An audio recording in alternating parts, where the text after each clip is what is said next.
details. But first at 6, a big breaking story in the case against Casey, the murder suspect, explaining in her own words just who is paying for her legal team.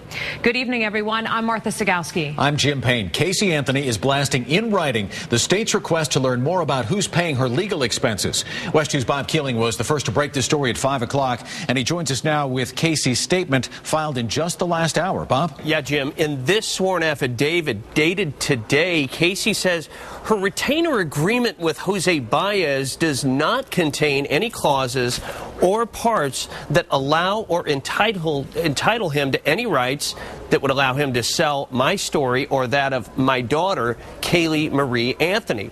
About the prosecutor who filed the motion yesterday, Anthony wrote in her own handwriting, "I believe Mr. Ashton is angry because I have refused to take a plea agreement for a crime that I did not commit." Now, Casey and her defense team claim she is innocent and that the case against her is circumstantial at best and based on junk science at worst. But one criminal defense expert we spoke with disagrees. There's the fact that Casey Anthony failed to report her daughter Kaylee missing for a month. There are the photos from that same period showing her partying, allegedly cashing checks stolen from a friend's account. And there's the phone call she made from jail immediately after her arrest, where prosecutors say she seemed to be far more concerned for herself than her daughter. I can't sit here and be crying every 2 seconds.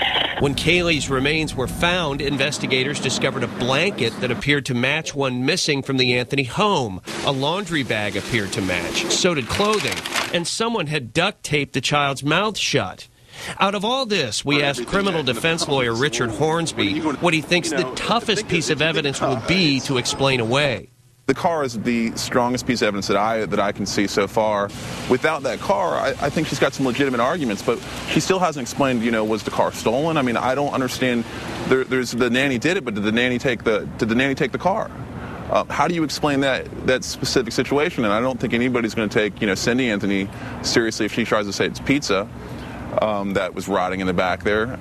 And so the car is the strongest piece of evidence that I can see so far.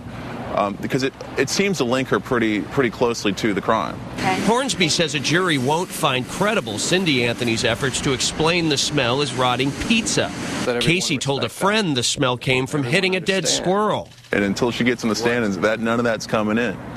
Even if it's in a text message? Doesn't come in. It's still hearsay. Now, more on that breaking news. Casey's affidavit that was addressed and signed today, whether Baez had a right to sell her story or Kaylee's, but it didn't address whether Baez has sold his own story. I asked him if he has, and his response to me was, quote, absolutely not. Jim? Bob, thanks a lot. This Thursday, the attorneys for Casey's parents will head to court to ask a judge to keep George Anthony's suicide note from being made public.